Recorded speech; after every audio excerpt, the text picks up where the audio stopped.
Hari ini kita bahas lanjutan dari keselamatan.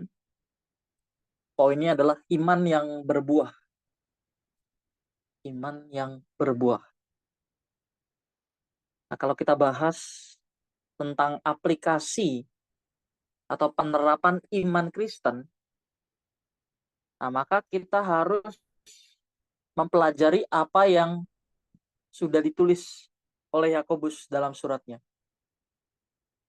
Sekali lagi membahas tentang penerapan, tentang aplikasi iman Kristen, maka kita harus mempelajari apa yang ditulis oleh Yakobus. Kita buka Yakobus 2 ayat 14 sampai 26. Agak panjang nggak apa-apa ya. Yakobus 2 ayat 14 sampai 26.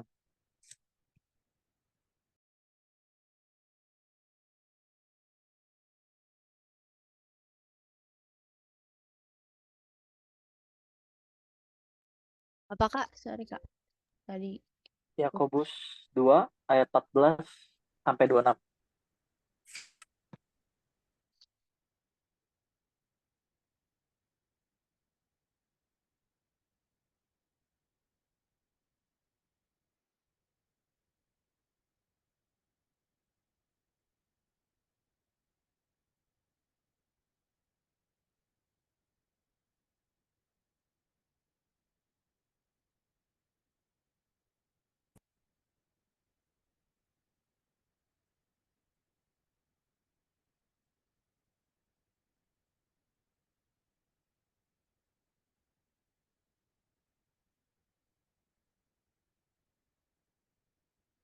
Ding ya. Ah, Oke, silakan dibaca. Perikopnya jangan Yakob. lupa ya judulnya. Oke. Yakobus 2 ayat 14 sampai 26. Iman tanpa perbuatan pada hakikatnya adalah mati. Apakah gunanya saudara-saudaraku jika seorang mengatakan bahwa ia mempunyai iman padahal ia tidak mempunyai perbuatan? Dapatkah iman itu menyelamatkan dia? Jika seorang saudara atau saudari tidak mempunyai pakaian dan kekurangan makanan sehari-hari, dan seorang dari antara kamu berkata, "Selamat jalan, kenakanlah kain panas dan makanlah sampai kenyang." Tetapi ia tidak memberikan kepadanya apa yang perlu bagi tubuhnya. Apakah gunanya itu? Demikian juga halnya dengan iman. Jika iman itu tidak disertai perbuatan, maka iman itu pada hakikatnya adalah mati. Tetapi mungkin ada orang berkata, "Padamu ada iman dan padaku ada perbuatan." Aku akan menjawab dia, "Tunjukkanlah kepadaku imanmu itu tanpa perbuatan, dan aku akan menunjukkan kepadamu imanku dari perbuatan-perbuatanku. Engkau percaya bahwa hanya ada satu Allah saja, itu baik. Engkau percaya bahwa hanya ada satu Allah saja, itu baik. Tetapi setan-setan pun juga percaya akan hal itu, dan mereka gemetar. Hai manusia yang bebal, maukah engkau mengakui sekarang bahwa iman tanpa perbuatan adalah iman yang kosong? Bukankah Abraham, bapa kita, dibenarkan karena perbuatan-perbuatannya ketika ia mempersembahkan Ishak, anaknya di atas mezbah? Kamu lihat bahwa iman bekerja sama dengan perbuatan-perbuatan, dan oleh perbuatan-perbuatan itu iman menjadi sempurna. Dengan jalan demikian, genaplah nas yang mengatakan, "Lalu percayalah Abraham kepada Allah, maka Allah memperhitungkan hal itu kepadanya sebagai kebenaran." Karena itu Abraham disebut sahabat Allah. Jadi kamu lihat bahwa manusia dibenarkan karena perbuatan-perbuatannya dan bukan hanya karena iman. Dan bukankah demikian juga Rahab, pelacur itu dibenarkan karena perbuatan-perbuatannya ketika ia menyembunyikan orang-orang yang disuruh itu di dalam rumahnya, lalu menolong mereka lolos melalui jalan yang lain? Sebab seperti tubuh tanpa roh adalah mati. Demikian juga iman tanpa perbuatan adalah mati. Oke, tahan dulu ya. Nah, ya. Jadi kalau ada orang yang mengatakan bahwa dia beriman tapi tidak memiliki perbuatan, sebetulnya itu iman yang kosong ya. Kalau kita percaya bahwa Tuhan itu ada, iblis juga percaya. Di situ sebenarnya terjemahannya daimonia, ya. Roh jahat. Roh jahat percaya dan roh jahat itu gemetar. Jadi apa bedanya kita sama yang nggak beriman? Kalau orang mengatakan dia beriman sementara perbuatannya tidak tidak ada atau dia tidak melakukan iman. Iman tanpa perbuatan itu pada dasarnya atau sesungguhnya dalam ayat yang tadi kita baca, pada dasarnya, pada hakikatnya atau sesungguhnya adalah mati. Iman itu jadi apa? Iman itu penyerahan diri sepenuhnya kepada Allah, penurutan terhadap kehendak Allah. Abraham itu dibenarkan karena iman. Abraham dibenarkan bukan hanya karena imannya, tapi karena perbuatan. Kan Abraham belum mengenal siapa Yesus. Tapi perbuatannya diperhitungkan. Nah, karena Abraham juga percaya kepada Allah, maka perbuatannya diperhitungkan sebagai kebenaran. Jadi iman tanpa perbuatan adalah mati, perbuatan tanpa iman sia-sia. 1 Korintus 13 ayat 3 ya. Sekalipun aku membagikan segala sesuatu yang ada padaku, bahkan memberi tubuhku untuk dibakar, tetapi jika aku tidak punya iman, saya ganti kata iman ya, kalau tidak punya kasih, itu nggak ada faedah. Sia-sia.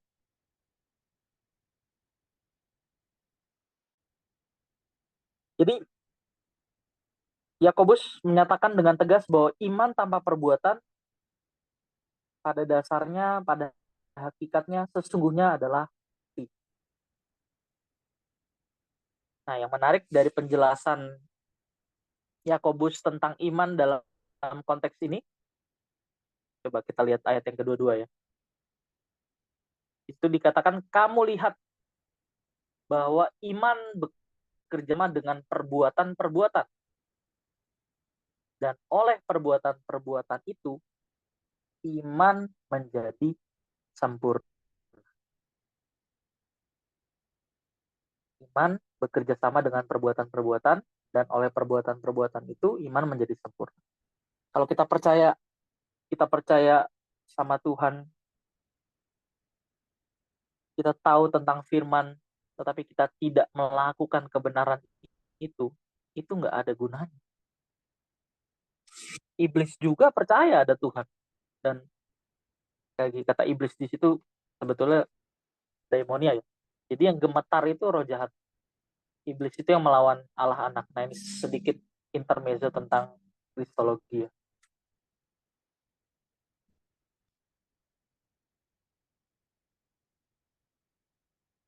Jadi iman itu adalah sesuatu yang hidup, sesuatu yang dinamis. Dinamis artinya mengandung dinamika dan tidak statis. Tidak statis itu artinya tidak diam. Iman itu bukan bukan orang yang tahu doktrin-doktrin, tapi iman itu sebetulnya adalah perbuatan yang dipimpin oleh kehendak Allah, perbuatan yang dipimpin pikiran perasaan Allah. Itu baru disebut iman ya. Nah, di sini Yakobus di percakapan dalam Yakobus 2 ayat 14 sampai 26 tadi, dia nantang orang-orang yang bilang, kalau kamu beriman tapi kamu tidak melakukan imanmu, coba tunjukkan imanmu. Gitu kan? Tadi kita udah baca ya. Kalau kamu mengatakan kamu beriman, ya udah tunjukin imanmu dong. Maka aku akan menunjukkan imanku dengan perbuatan. Coba di mana? Highlight ya. Ayat 18 ya. Tetapi mungkin ada orang berkata, padamu ada iman dan padaku ada perbuatan. Jadi kalau ada orang bilang, keseluruhan ya 18 sampai 26. Zoom aja nanti. Kalau nggak kelihatan. Ya. Tetapi mungkin ada orang berkata, padamu ada iman dan padaku ada perbuatan. Aku akan menjawab dia, tunjukkan kepadaku imanmu itu tanpa perbuatan. Bisa nggak? kamu disebut beriman kalau kamu tidak punya perbuatan. Dan aku akan menunjukkan kepadamu imanku dari perbuatan-perbuatan. Ingat, Abraham dibenarkan karena perbuatan. Dan karena perbuatannya, Allah itu berkenan. Dan dia percaya pada Allah. Karena dia perbuatannya benar, dia percaya kepada Allah, maka perbuatannya itu diperhitungkan sebagai kebenaran. Masa kita kalah sama tokoh perjanjian lama ya, Abraham ya. Abraham itu nggak ada privilege kayak kita loh. Privilege apa? Roh Kudus yang dimateraikan. Privilege apa? Injil. Nggak punya. Jadi Abraham nggak bisa seperti kita. Oke. Nah, hal ini sebetulnya sama ya dengan apa yang dijelaskan oleh Ibrani 12 ayat 2. Ini juga ayat yang cukup familiar ya, kita buka. Ibrani 12 ayat 2.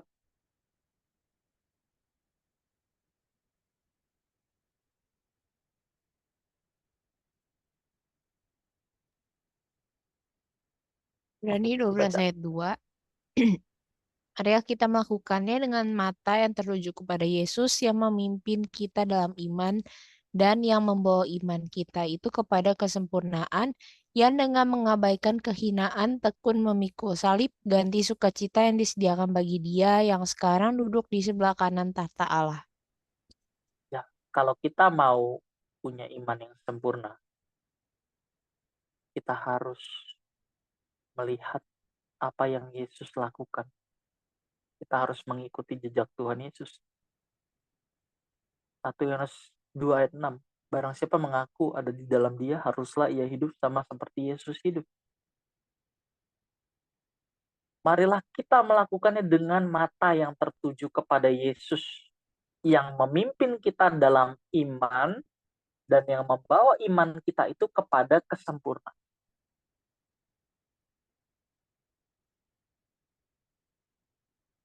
Ini berarti iman harus bertumbuh dong. Iya, iman harus bertumbuh. Dan tingkat atau apa tuh, klimaks iman kita tuh harus sampai pada iman kesempurnaan. Klimaks kita harus mencapai iman kesempurnaan. Iman itu ada 3 jenisnya ya, kita udah pernah pelajari ya. Udah belum nih? Coba saya mau tanya nih. Iman tuh ada 3 jenisnya. Apa aja tuh? Immanuel, bukan ya? Coba saya mau tanya. Tim ya? Tim. Apa tuh, Tim? Iman iman ada tiga jenis. Belum ketemu sebenarnya. Tadi tiga jenis iman tapi nih nomor 1 iman keyakinan. Kita yakin terhadap sesuatu yang bisa terjadi kalau kita benar-benar meyakininya dengan kuat. Contoh, kesembuhan, berkat jasmani, dan lain-lain. Tujuannya ini tuh untuk yakinin orang atas kuasa Allah. Terlebih pada zaman Yesus, di mana banyak yang belum percaya bahwa Yesus adalah anak Allah.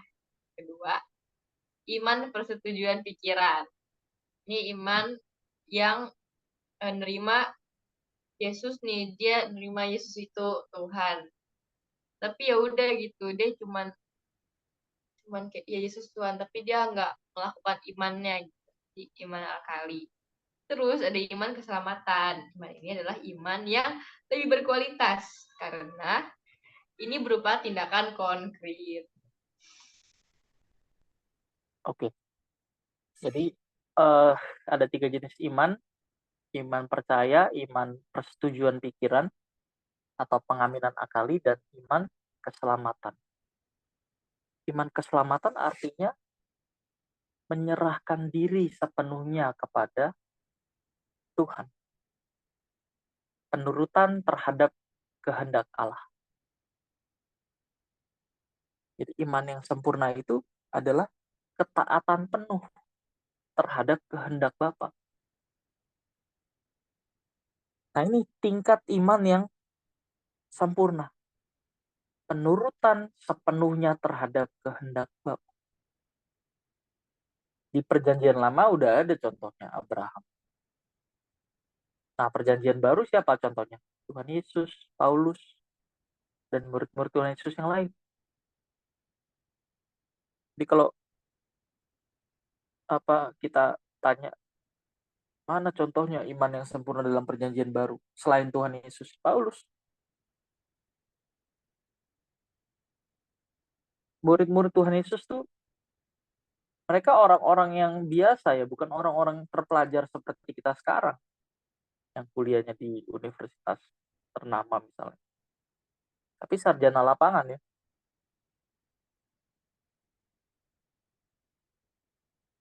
Jadi kalau tadi kita lihat di Ibrani 12 ayat 2 bahwa Tuhan Yesus akan membawa iman kita pada kesempurnaan kalau kita mau ikutin cara hidup.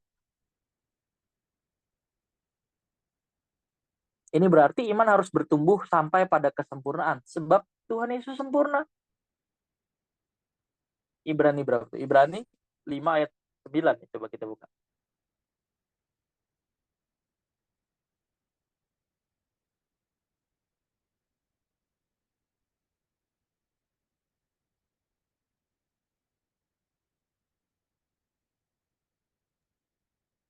Ibrani 5 ayat 9.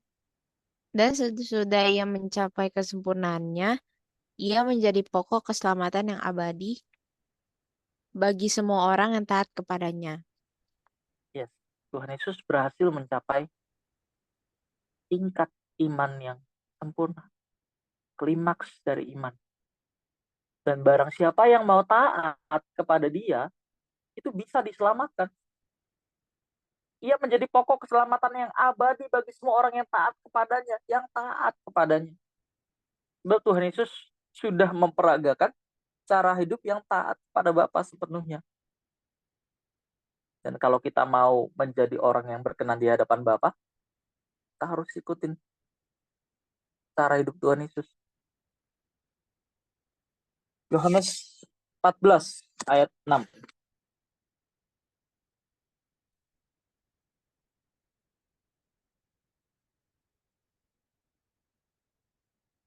Ini ayat familiar ya. Yohanes 14 ayat 6. Kata Yesus kepadanya, "Akulah jalan dan kebenaran dan hidup. Tidak ada seorang pun yang datang kepada Bapa kalau tidak melalui aku." Ya, akulah jalan dan kebenaran dan hidup. Tidak ada seorang pun yang berkenan kepada Bapa kalau tidak mengikut cara hidupku.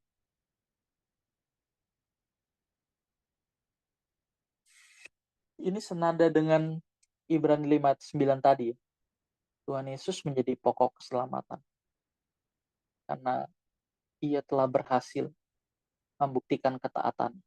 Bukan sebagai manusia yang punya kekuatan Tuhan ya, bukan. Tapi Tuhan yang menjadi manusia, yang mengosongkan diri dalam segala hal, menjadi sama dengan manusia. Dan berhasil taat, sampai mati, bahkan mati di kayu salib.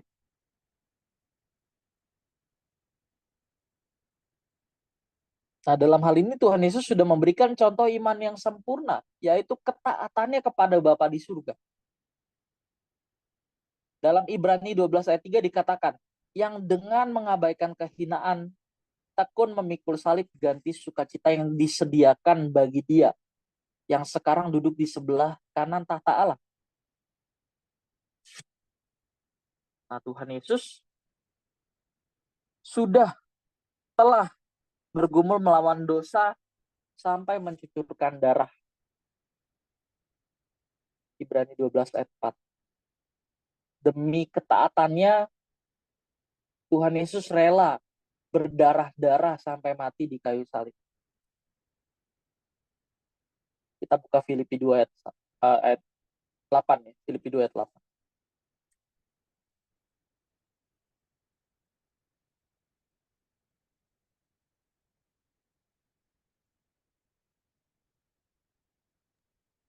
Filipi 2 ayat 8. Dan dalam keadaan sebagai manusia, ia telah merendahkan dirinya dan taat sampai mati, bahkan sampai mati di kayu salib. Dan dalam keadaannya sebagai apa? Sebagai manusia. Tuhan Yesus telah membuktikan ketaatannya. Ia merendahkan dirinya dan taat sampai mati, bahkan mati di kayu salib.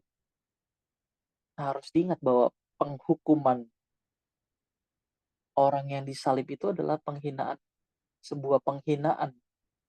Sebuah hukuman penghinaan maksudnya. Dan Tuhan Yesus mengambil posisi itu. Supaya manusia bisa meneladani cara hidupnya. Jadi kalau ada yang merasa, aduh, saya hidupnya menderita sekali Tuhan. Coba bayangin, emang Tuhan Yesus hidupnya enak. Dari lahir sampai mati tuh. Gak ada tuh yang enak tuh. Mana ada raja dilahirin di kandang hewan. Ini kan jadi hinaan bagi orang-orang Kristen nih.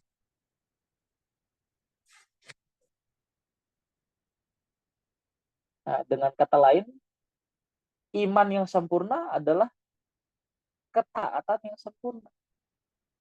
Iman yang sempurna adalah ketaatan yang sempurna. Jadi kalau dibilang haruslah kamu sempurna sama seperti Bapamu yang di surga adalah sempurna, maksudnya apa? Kita taat. Bahasa lain dari taat apa? Patuh. Bahasa lain dari patuh apa? Setia. Bahasa lain dari setia apa? Kesalehan. Jadi ketaatan, kepatuhan, kesetiaan, kesalehan, penurutan yang sempurna itu yang disebut iman yang sempurna. Iman yang sempurna. Nah, bila iman adalah sesuatu yang tidak statis, tidak diam, tetapi progresif, maka iman harus terus dikembangkan, harus terus ditumbuhkan. Roma 10 ayat 17 bilang, iman timbul dari pendengaran dan pendengaran oleh firman Kristus.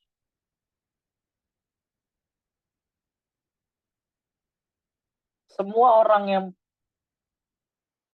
terpanggil untuk mengembangkan, menumbuhkan iman dalam hidupnya adalah orang-orang yang ditargetkan sempurna. Sama seperti Tuhan Yesus. Dan kita tidak boleh puas dengan level iman yang sudah kita capai. Rajin ke gereja, terus kita nggak melakukan kejahatan. Terus suka menolong, suka berbuat baik. Nah, faktanya banyak orang Kristen itu yang sudah puas dengan level iman yang telah dicapai, nyatanya mereka belum berkeadaan berkenan. Nah, inilah bedanya Kristen agamawi dengan kekristenan yang sesungguhnya ya.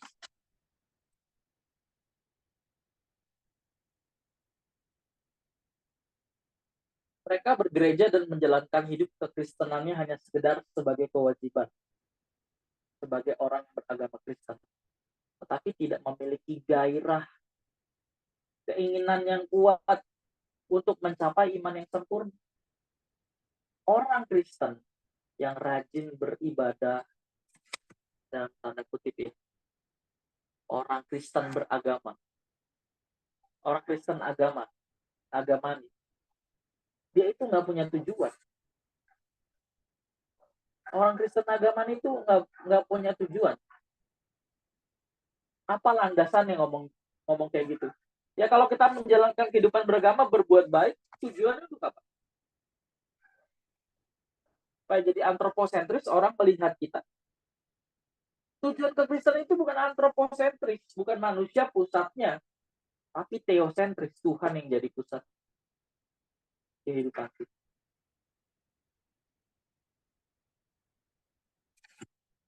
Ini kalau Alkitab bilangnya, Alkitab menggambarkan orang-orang seperti ini tuh seperti seorang pelari yang tidak tahu garis finish. Seperti petinju yang memukul angin.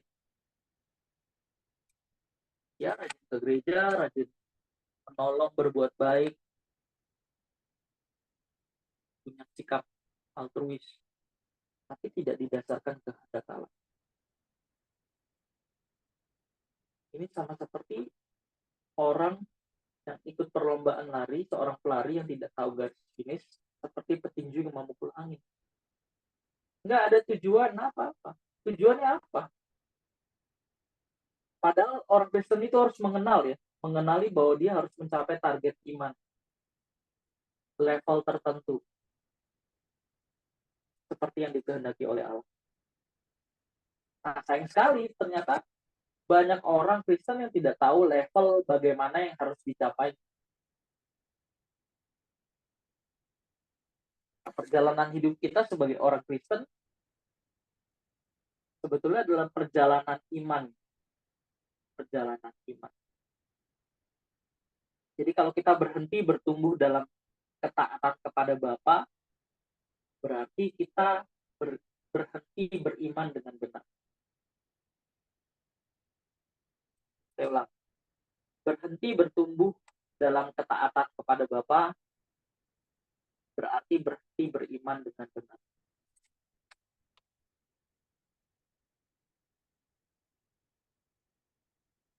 Nah, berhubungan dengan iman ya. Ketika Tuhan Yesus berbicara mengenai iman, Tuhan Yesus itu menghubungkan dengan biji sesawi.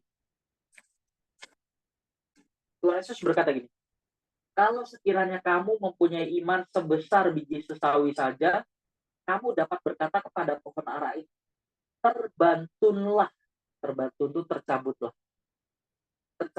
tercabutlah engkau dan tertanamlah di dalam laut, dan ia akan taat kepada. Lukas 17 ayat 6. Nah, ini sama dengan yang ada di Matius 17 ayat 20 ya. Sebab aku berkata kepadamu, sesungguhnya sekiranya kamu mempunyai iman sebesar biji sesawi saja, kamu dapat berkata kepada gunung ini, pindah dari tempat ini ke sana. Maka gunung ini akan pindah. Dan akan ada yang mustahil bagi.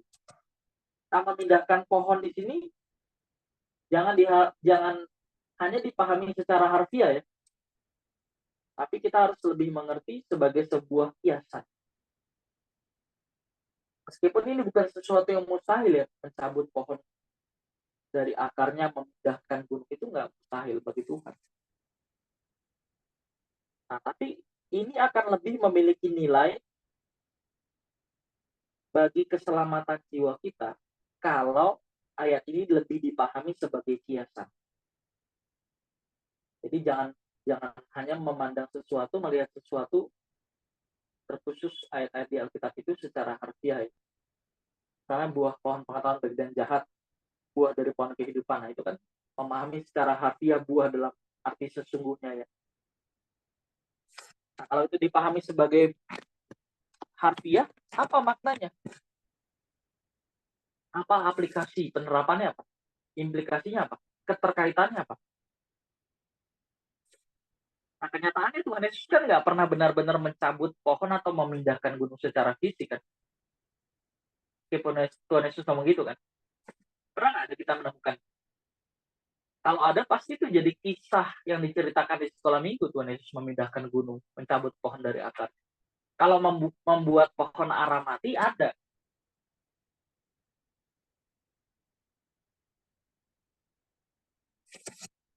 Nah, Tuhan yang benar itu bukan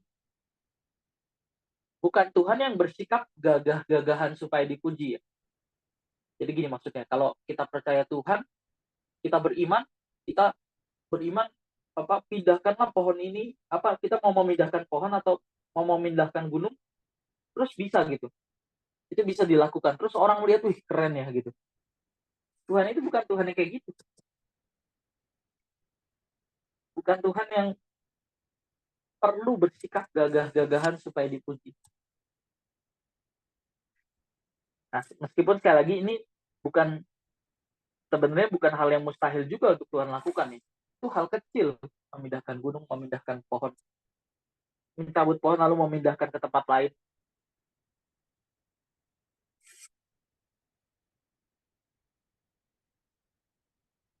pernyataan Tuhan dalam Lukas 17 ayat 6 tentang biji sesawi, iman sebesar biji sesawi yang mau memindahkan pohon tadi. Sebenarnya bahasa apa sih? Kita buka deh Lukas 17 ayat 1 sampai 6. Sebenarnya ini konteksnya apa sih? Tadi katanya nggak boleh dipahami secara harfiah. Jadi apa meaningnya? Apa artinya?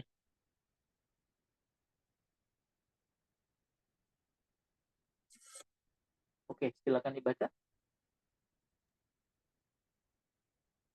Lukas 17 ayat 1 sampai 6. Beberapa nasihat.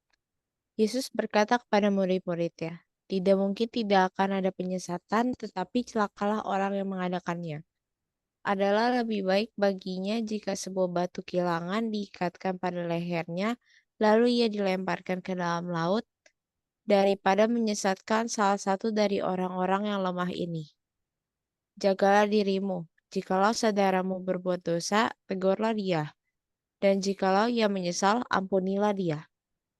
Bahkan jikalau ia berbuat dosa terhadap engkau 7 kali sehari dan 7 kali ia kembali kepadamu dan berkata, aku menyesal, engkau harus mengampuni dia. Lalu kata rasul-rasul itu kepada Tuhan, tambahkanlah iman kami, jawab Tuhan. Kalau sekiranya kamu mempunyai iman sebesar biji sesawi saja, kamu dapat berkata kepada pohon ara itu, terbantunlah engkau dan tertanamlah di dalam laut, dan ia akan taat kepadamu. Terbantunlah itu artinya tercabut ya. Tercabutlah gitu. Nah, apa sih sebenarnya konteks ayat ini? Nah, kalau tadi kita baca ayat 6 doang ya. Apa sih sebenarnya maksudnya? Kalau orang main asal cabut ayat terus dia nggak lihat sebelumnya dan dia nggak lihat setelahnya, dia sulit memahami. Kita akan sulit memahami. Kira-kira apa nih konteks ayat ini? Saya yang mau jawab?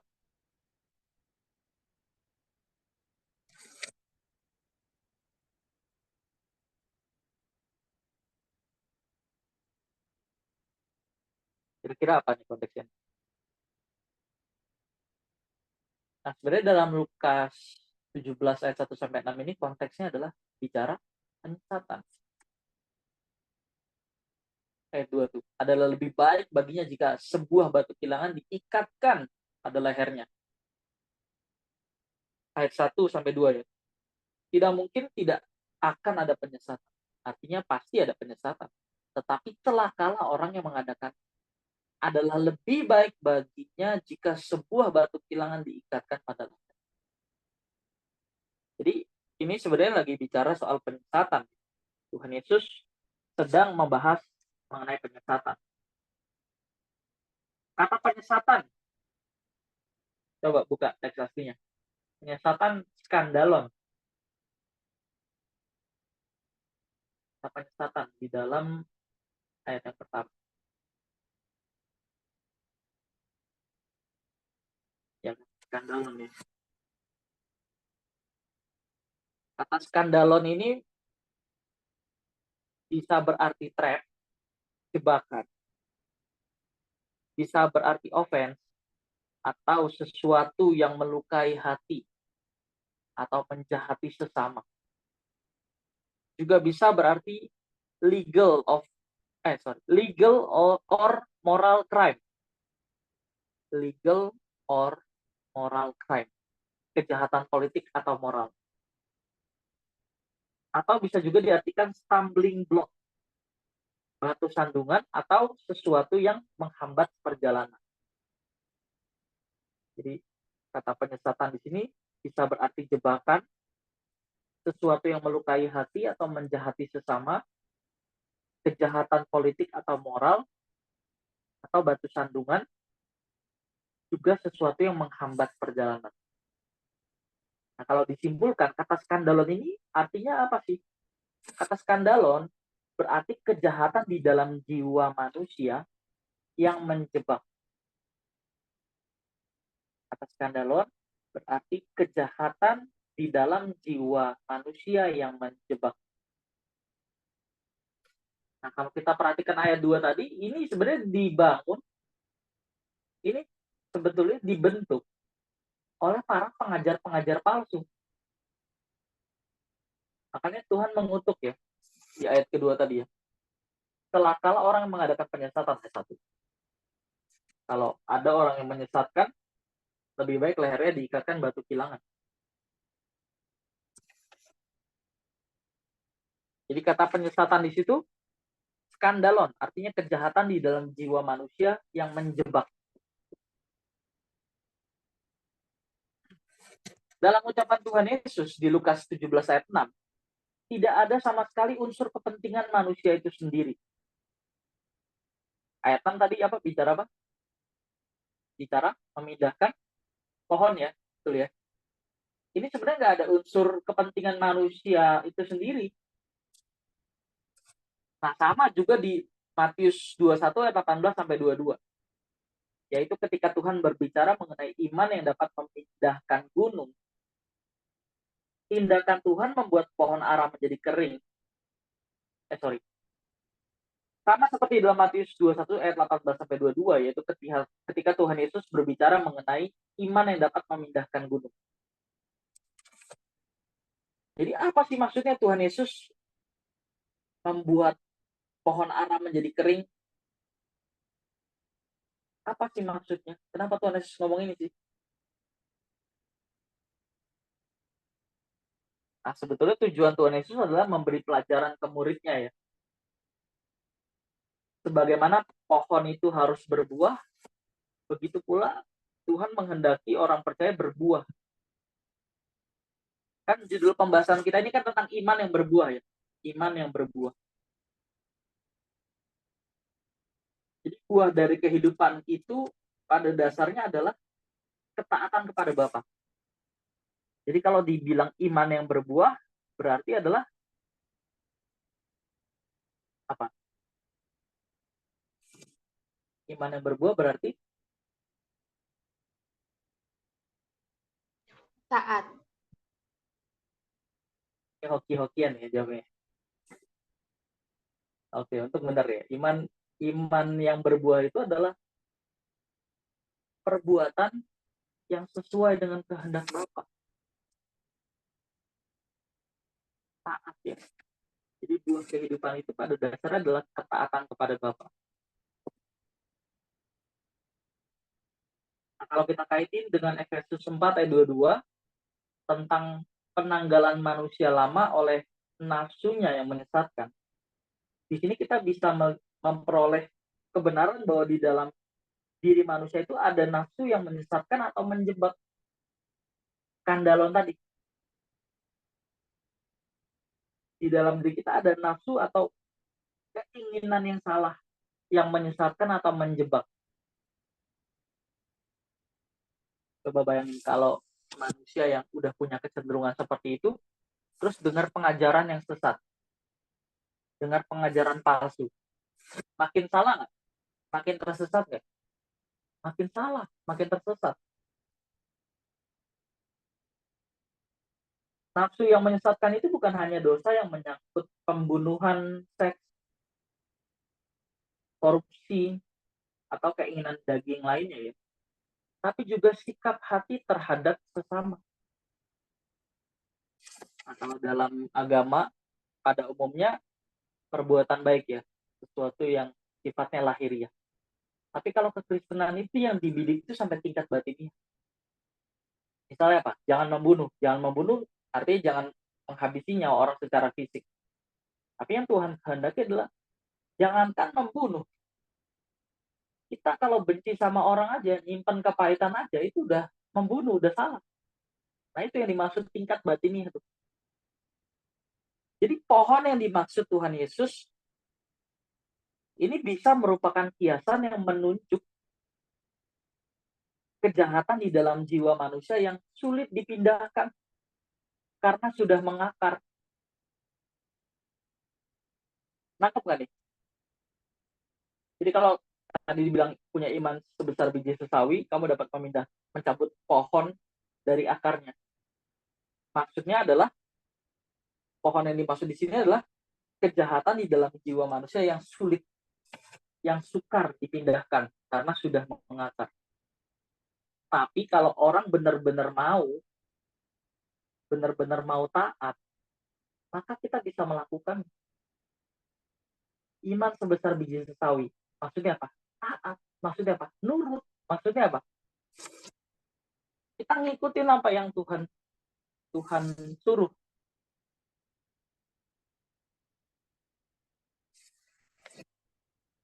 Apa sih susahnya nurut sih? Ini kan sesuatu yang dasar ya. Tapi aku nggak ngerti, Kak. Ya udah nurut dulu aja.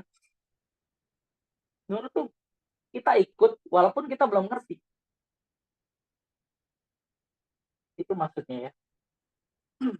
Iman sebesar biji sesawi. Di dalam diri kita itu ada nafsu atau keinginan yang salah, ada kejahatan di dalam diri kita sebagai manusia, di dalam jiwa kita yang sulit untuk dipindahkan karena sudah mengakar. Tapi kalau kita mau taat, kita pasti bisa melakukannya. Kita mencabut akar kejahatan dalam diri kita. Jadi pelajaran yang dapat kita petik adalah bahwa kesediaan dan langkah nyata untuk taat kepada kehendak Bapa itu menghasilkan sesuatu yang luar biasa. Nah, untuk ini kita harus mencontoh Tuhan Yesus ya, yang dengan tekun memikul salib, menanggung bantahan. Jadi yang hendak ditekankan di sini bukan hanya penderitaan fisik Tuhan Yesus saja, tapi juga penderitaan batin. Kalau Tuhan Yesus saja berhasil menjaga hatinya dalam menanggapi tuduhan-tuduhan atau tindakan-tindakan yang menjahatinya, kita pun juga harus demikian. Ini Tuhan ya, ini Tuhan. Tuhan aja bisa kayak gitu.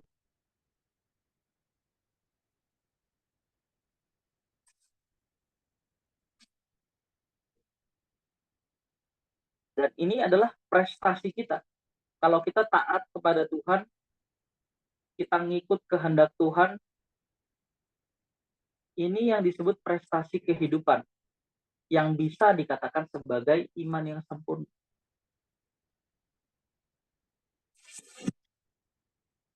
Dalam Lukas 17 ayat 3 masih berhubungan dengan iman sebesar biji sesawi. Tuhan Yesus menasihati kita sebagai orang percaya agar tidak menyimpan kepahitan pada orang lain. Jadi kejahatan di situ bisa diartikan sebagai kepahitan ya. Jadi pohon yang susah dicabut dari akar. Apa tuh? Kepahitan. Kita harus bisa mengampuni orang yang berbuat jahat kepada kita. Dalam hal ini, hati manusia bisa menjadi licik. Makanya di Amsal 4 ayat 23 dibilang, jagalah hatimu dalam segala kewaspadaan. Apa lanjutannya? Karena dari situ akan terpancar kehidupan. Hati kita itu sering berpolitik. Kita bilang mengampuni, padahal kita belum mengampuni. Kita bilang udah baik-baik aja, padahal kita masih menyimpan kepahitan. Merasa sudah mengampuni, padahal belum. Nah, ini yang mesti dilakukan ya. Iman sebesar biji sesawi itu apa sih? Iman sebesar biji sesawi itu sederhananya adalah firman Tuhan yang kita lakukan, yang kita taati, yang sekedar kita taati ya. Walaupun kita belum mengerti ya, itu akan menghasilkan sesuatu yang luar biasa. Akan mencabut itu tadi, pohon yang sulit dicabut. Apa itu? Kepahitan tadi. Jadi walaupun belum mengerti, kita berusaha taat aja dulu. Tapi sambil kita mengerti ya, sambil kita berjuang untuk mengerti ya. Jangan kita nggak ngerti terus. Orang tuh kan punya hikmat dari belajar sama dari pengalaman. Kalau dari pengalaman lama ya. Tapi kalau kita sambil belajar, kita mulai memahami. Kita buka yang ayat terakhir ya, Roma 8:28.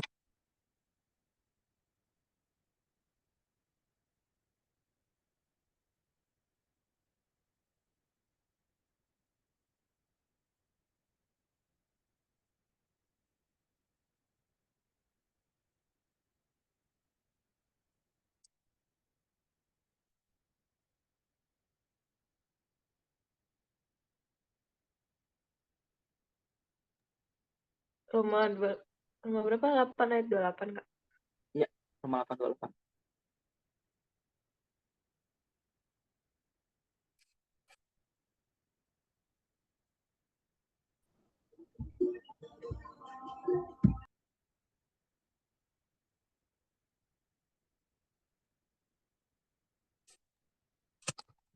Roma 8 ayat 28.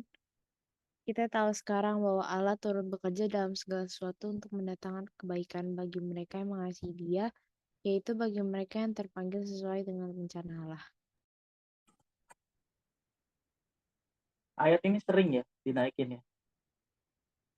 Tuhan itu bisa mendatangkan kebaikan. Artinya apa? Merubah karakter kita. Kalau kita mau belajar taat, walaupun nggak ngerti, kita mau belajar taat. Jadi kalau kita bilang kita sudah berbuat baik, kita sudah rajin ya, rajin ke gereja, tapi kita nggak pernah berusaha mengerti maunya Tuhan, kita belum bisa dikatakan taat. Kalau kita masih ngikutin kehendak sendiri kok. Nah, oleh sebab itu iman seseorang itu bertumbuh melalui 1, mendengar firman, 2, melakukan firman. Iman kita bertumbuh melalui 1, mendengar firman, 2, melakukan firman itu. Melakukan firman artinya menjadikan iman kita sempurna. Belajar firman menambah pemahaman, kita ngerti maunya Tuhan, melakukan iman yang sempurna. Tadi yang kita baca di Yakobus 2 ayat 22. Iman bekerja sama dengan perbuatan-perbuatan, dan melalui perbuatan-perbuatan itu, iman itu menjadi sempurna. Oke, kita cukup sampai di sini. Ada pertanyaan? Oke, Kisya. Apa, Kak? Baca